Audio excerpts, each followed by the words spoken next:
예, 그럼 저 마지막에 발표를 하겠습니다. 제 발표자는 저고요. 네, 라틴아메리카 연구소 선임연구원으로 있는 박대승이라고 합니다. 예, 주로 정치 철학 연구하고 있고 인류와 관련된 작업들 최근에 좀 많이 하고 있습니다. 최근에는 작년에 프랑스에 있는 학자들과 함께 세계 종말 늦추기 위한 아마존의 목소리라고 하는 책을 같이 쓰고 거기에 그 아일톤 크레낙이라고 하는 원주민 그 리더의 텍스트를 같이 이제 번역해서 실은 그런 책을 발간한 적이 있고요. 예. On a traduit les idées pour tarder fin du monde de Krenak. Ouais, Ailton Krenak. Oui. Ouais, on a traduit ça, c'est l'année dernière. 예, 그래서 오늘은 제가 마지막 발표자로 시작하도록 하겠습니다. Okay. My presentation, the title of my presentation is Equivocation of Europe, South Korean Political Reality as a Reverse Anthropology. Okay, let me begin. Decolonization is a forgotten problem in South Korea. However, we cannot say adieu to it since the modern South Korea is never separable from the problem of Europe and Eurocentrism. Latin American and African decolonial theories are abundant sources of critique of Eurocentrism. We may call some recent anthropological thoughts decolonial, those thoughts questioning the distinction between nature and culture insofar as they subvert the ontology and the cosmology which European epistemological hegemony has been based on. These streams of thought can provide theoretical frameworks for South Koreans to deal with their relation to Europe or more generally the Western world. By referring to the recent anthropological thoughts that I would like to conceive as multi-realist, this presentation aims to introduce a reverse anthropological perspective from which we can deal with the equivocal relation between South Korean modernization and the Eurocentric history of modernization. Let me begin by taking some constitutional notions as an example. By referring to modern European constitutions, the Constitution of South Korea was promulgated in 1948, 3 years after the national liberation from Japanese colonial rule and 2 years before the Korean War. Despite several revisions until 1987, the content of its first articles remained the same. By taking into account the texts translated by the Korea Legislation Research Institute, we can translate the second statement of the first article into English as follows. The Constitution of the Republic of Korea, 1948. Article 1. The sovereignty of the Republic of Korea shall reside in the 국민, and all power shall emanate from the 국민.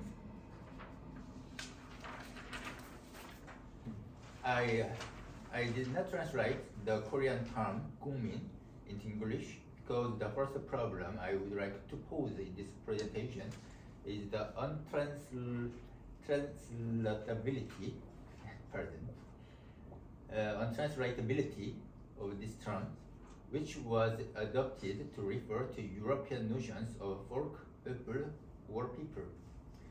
It comprises 2 logograms of Chinese origin.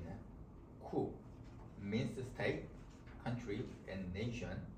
Min means subject, people, and person.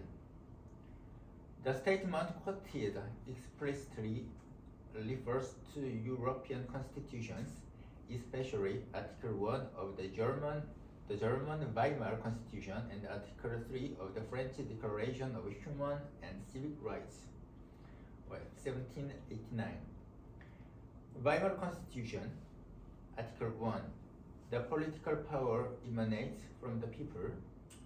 Declaration of Human and Civil Rights, French Declaration. Article 3, the principle of any sovereignty lies primarily in the nation. No corporate body, no individual may exercise any authority that does not expressly emanate from it. The translation of people, folk, or people into 국민 has been controversial in that it assumes the idea of an authoritarian and transcendental state by literally meaning the subject of the state. This presentation does not aim to reopen the historical debates that have arisen about this problem of translation. I will rather focus on another question relatively marginalized. In the South Korean constitution, like Japan's, there is no conceptual distinction between a singular individual members of a community, that is citizen, plural individuals, that is citizens, and the political collective body, that is people or nation. The single term 국민 stands for all these three categories. Above all, it should be noted that there is no distinction between citizen and people. That is to say, the notion of citizen does not exist. The South Korean legal texts do not have any concept equivalent to citizen.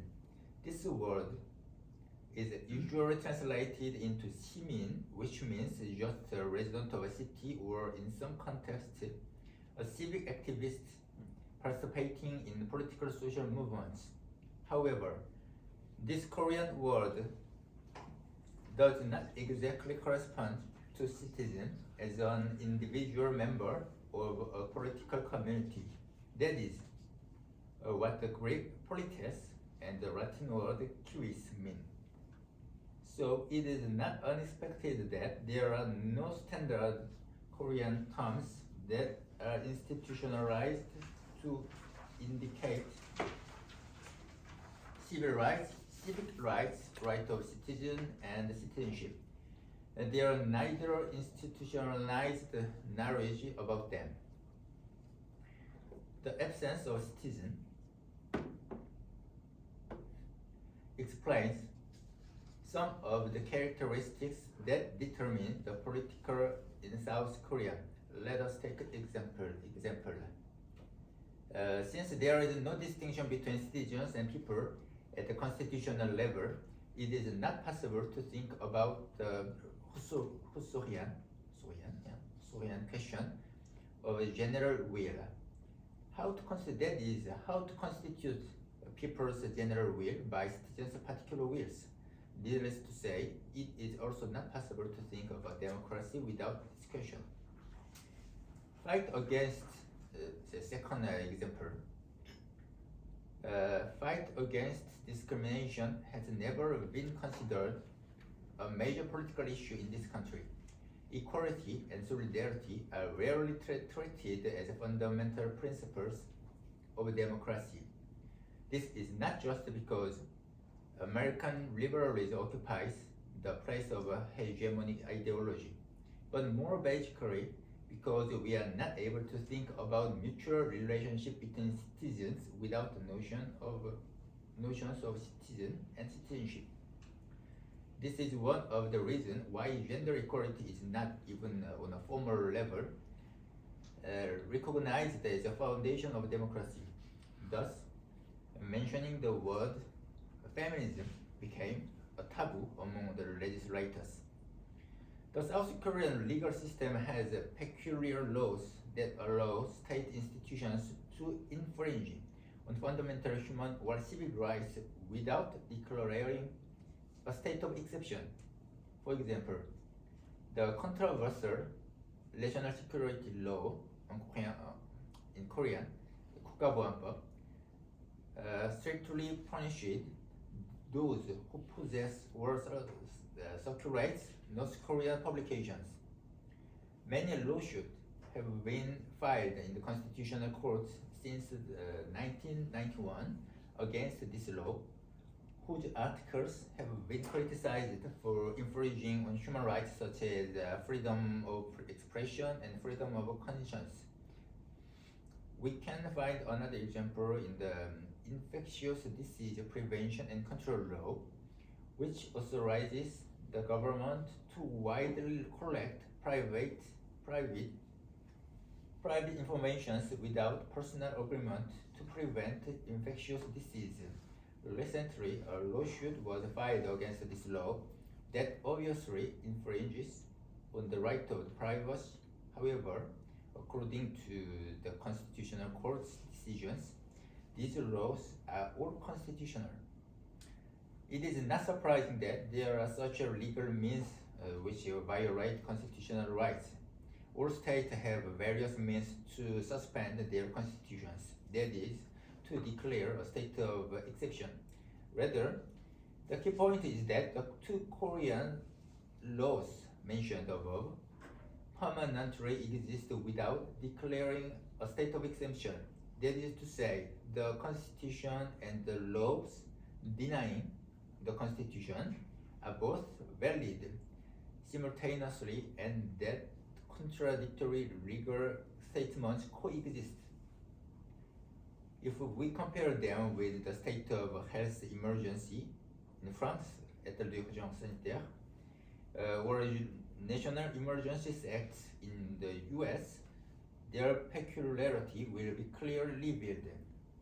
Why do not need a state of exception in South Korea?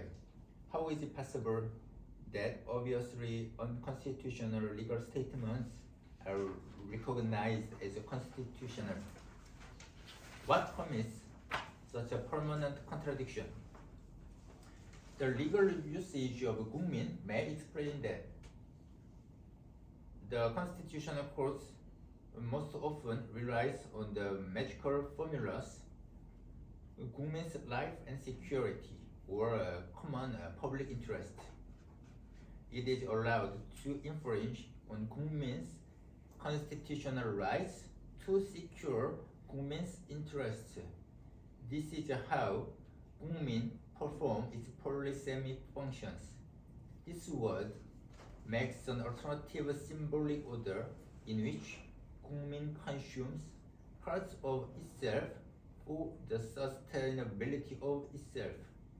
If we think about the problem of the tension between the rights of individuals, citizens, and public interest, and if we reside in the political convention constituted by the notion of citizen, the permanent contradiction will reveal itself as a simple contradiction.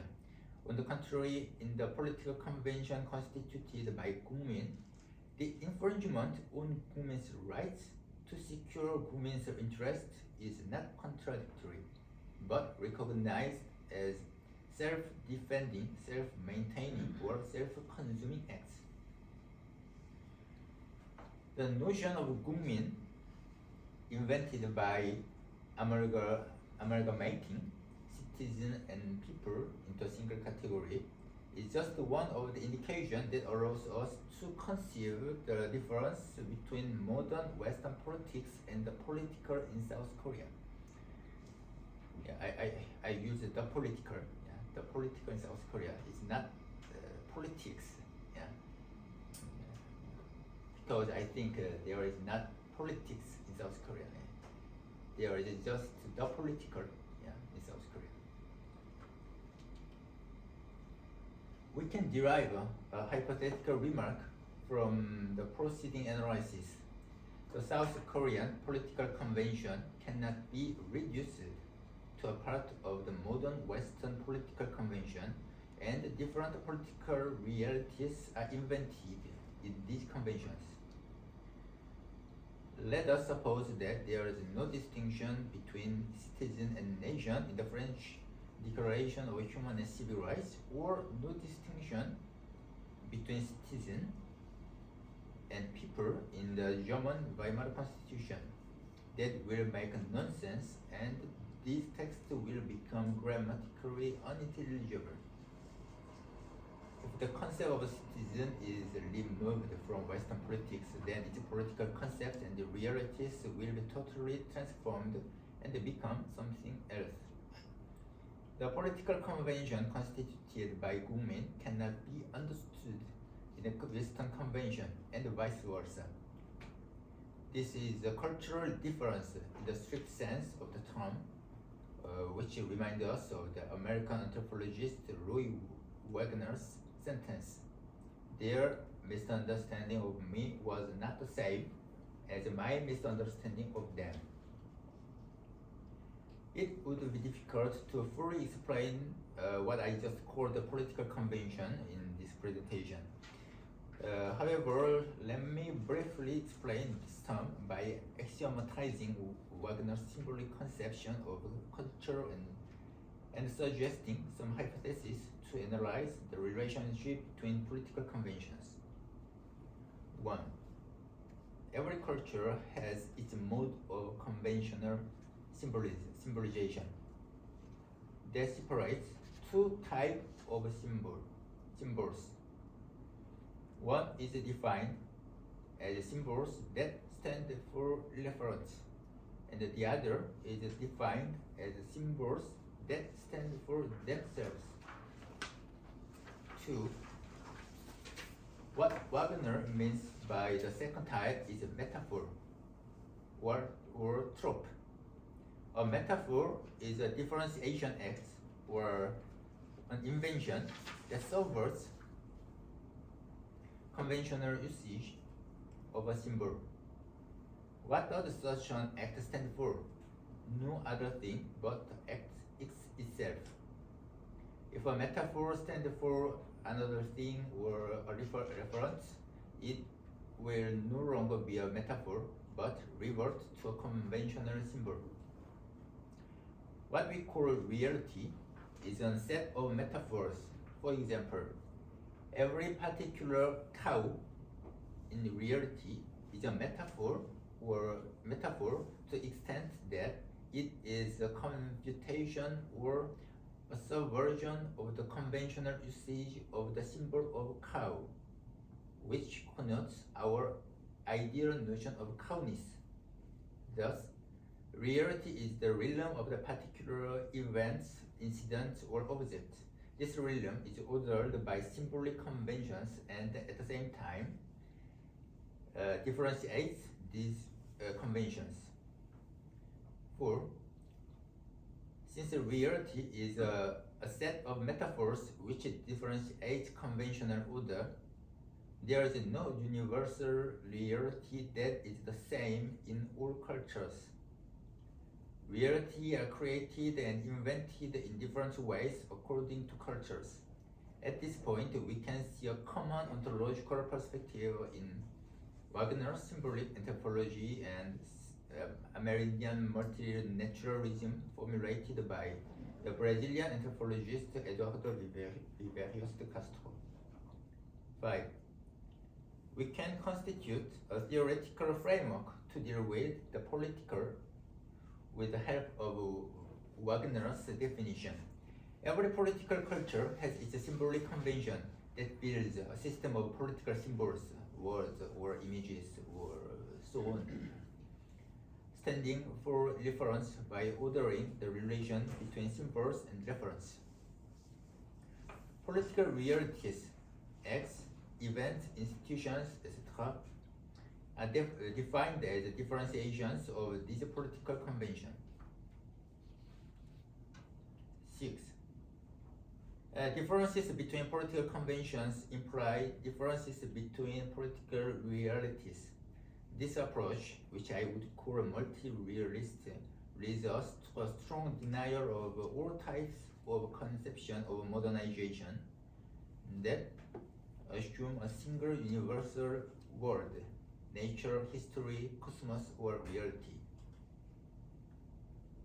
It is often said that South Korean democracy is an imitation of Western democracy, and thus that the problem of South Korean less developed democracy is how to catch up with the Western more developed democracy. Such an approach which we can call historicism, according to the subaltern studies scholar Daeseung Chakrabarty, reduced all differences between Western modernization and non-Western modernization to the gap between not yet and now, which are registered in the universal Eurocentric history. From this Eurocentric point of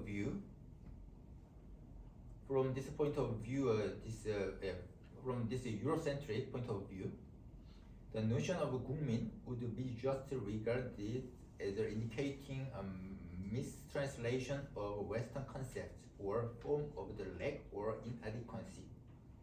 However, the juridical political system based on 국민 and the system based on citizen are not understandable as one stage not yet modernized and another stage sufficiently modernized. This historicist approach cannot explain the characteristics of a South Korean democracy that we saw above. The South Korean system belongs to a modern political convention that we should differentiate from the Western modern political convention. It should be noticed here that the word modern does not stand for the same thing in these two conventions. We will come back to this problem in the following pages. The hypothesis on the difference between the political conventions does not mean to assert independence between them, nor to deny that South Korean democracy is an imitation of Western democracy. Certainly, the South Korean political convention could and can not be constituted without the Western political convention. We can call it imitation, but the question is what imitation we are talking about. Let us come back to the example of the South Korean constitution. The Korean Legislation Research Institute, a government-funded research unit, provide an English translation of the South Korean constitution.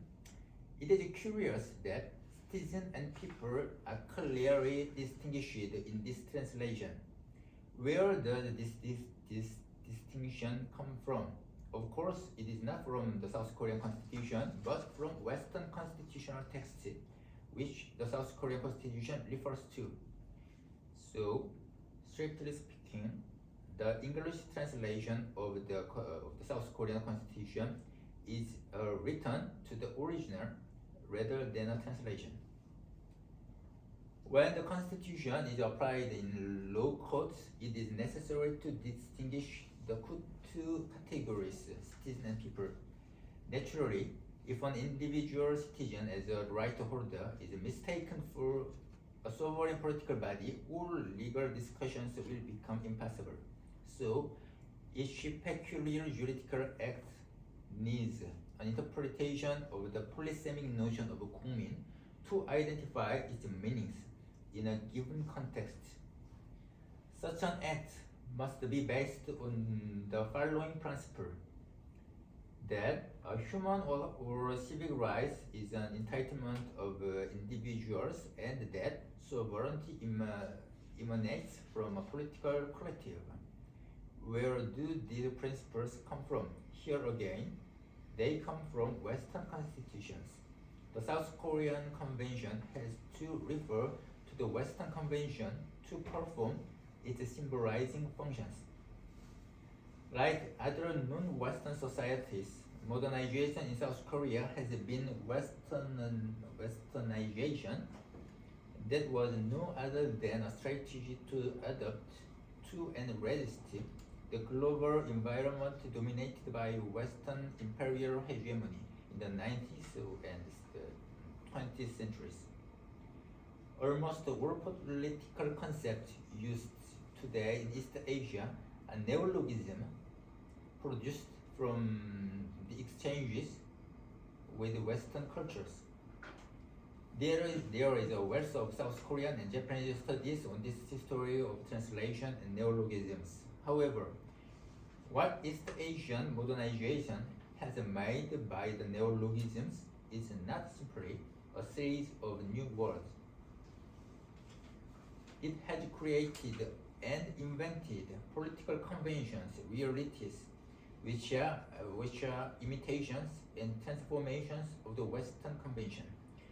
We can now formulate the relationship between conventions. The South Korean political convention is itself a metaphor or trope of the Western convention. Thus, the notion of 국민 is not simply an error in translation, but a metaphor of people and citizen, because it subverts the conventional usage of these Western terms. I would like to call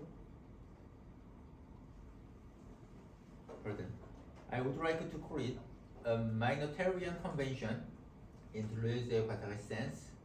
The Western majoritarian convention constitutes a standard and dominant system, while the minoritarian convention as a subsystem never stops putting standard in continuous variation. We arrive at a seemingly paradoxical conclusion. South Korean political realities differ from those of the West because they are created by distinct conventions. Yet, one convention never stops transforming and metaphorizing the other. The most crucial implication of this conclusion is that the relationship between political conventions is determined by equivocation. This term came from Viveros de Castro's conception of Amerindian perspectivism. Let us summarize it as follows. Whether human or inhuman, all existence have the same culture and are differentiated insofar as each has its own nature. This monoculturalism, multinaturalism, an antipode of Western multiculturalism, mononaturalism. Thus, the jaguar, for example, this is an example, famous example. And thus, the jaguar drinks beer as we drink it, but what beer refers to the jaguar's nature is not the same as what beers indicate in ours. The jaguar sees itself as human, and we also see ourselves as human, but jaguar's human is jaguar for us, and our human is a prey for jaguars. All signs like beer, human, and so on are equivocal since they refer to multiple objects in different natures. It's a little bit complicated, but yeah, it's not so important. We can pass. Okay. Yeah. What I mean by equivocation here is the state where a symbols stand for different reference according to conventions.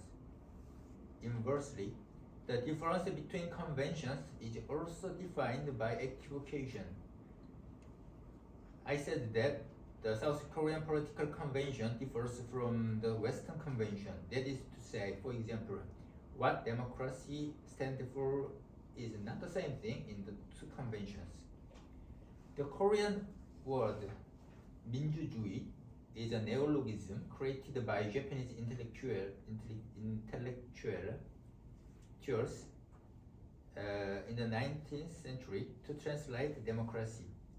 Certainly, the words 민주주의 and democracy are not completely equivalent.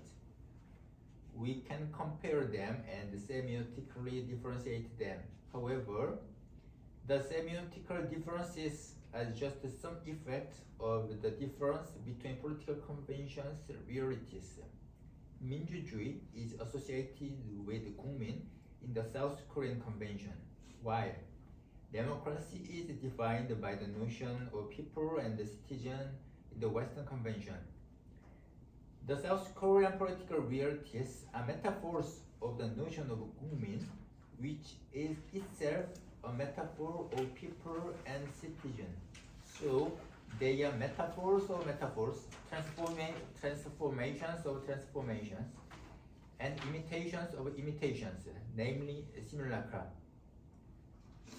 As Viveros de Castro remarked, equivocation is the state of a permanent misunderstanding. South Koreans see Western democracy through the notion of 국민 and believe they understand it.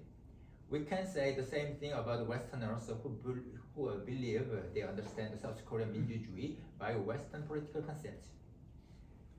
These are misunderstandings, since democracy that South Koreans understand by 민주주의 and 국민 is not what democracy stands for in the Western Convention.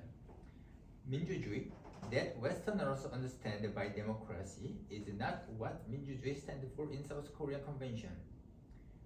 When the Western world democracy is conventionalized in South Korea, it is associated with 민주주의 and transformed into metaphoric invention called the Western 민주주의.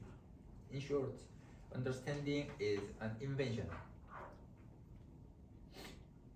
In the same manner, Westerners invent non-Western democracy in their convention, which is not the same as what non-Westerners experience. South Koreans and Westerners both believe they live in the same universal modern type of political system, but the adjective universal modern does not mean the same thing in the two words. Now, we should reformulate the problem of imitation. If we can say that South Korean modern political convention is an imitation of the Western convention, what it imitates would be modern Western politics that it invents and creates. Namely, it imitates its own invention.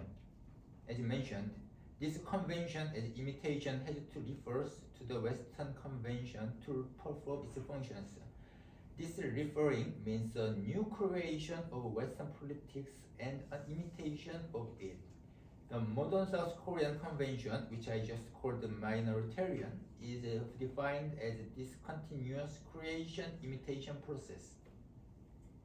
Conclusion. The previous analysis of the convention and equivocation aims to pose questions about modernization and Eurocentrism.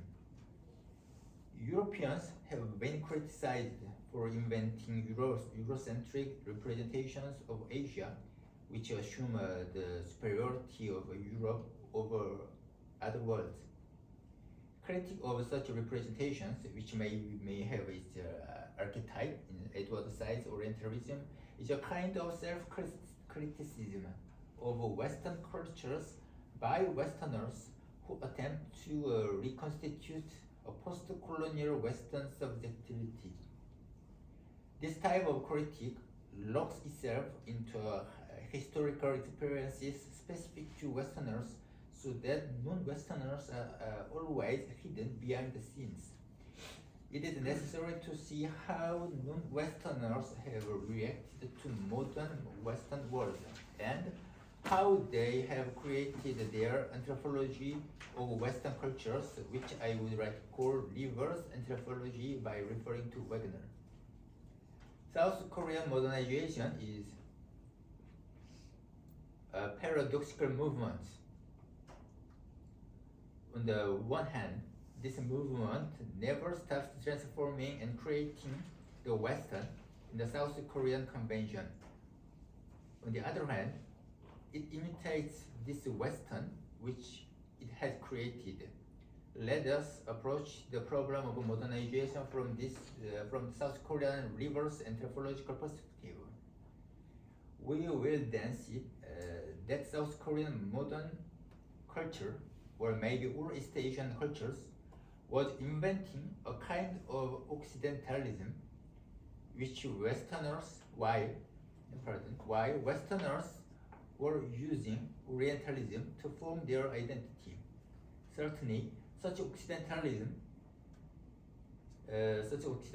is not equivalent to Orientalism. This is because Orientalism is a system of representations of the other, whereas Occidentalism is not a mere representation, but the mode of existence of the modern South Korea. If you can say South Koreans have elaborated a reverse anthropology of Western cultures, their modern life itself would be the form of this anthropology. The critique of Eurocentrism poses complicated problem. As Dipesh Chakravarti says in his book Provincializing Europe, it is certain that the problem of getting beyond the Eurocentric histories remains a shared problem across geographical boundaries. However, what Europe are we talking about when we criticize Eurocentrism? What Europe means in South Korea is not the same as Europe in Latin America, Africa, or Europe. This symbol does not stand for the same thing in different cultures. It is always equivocal.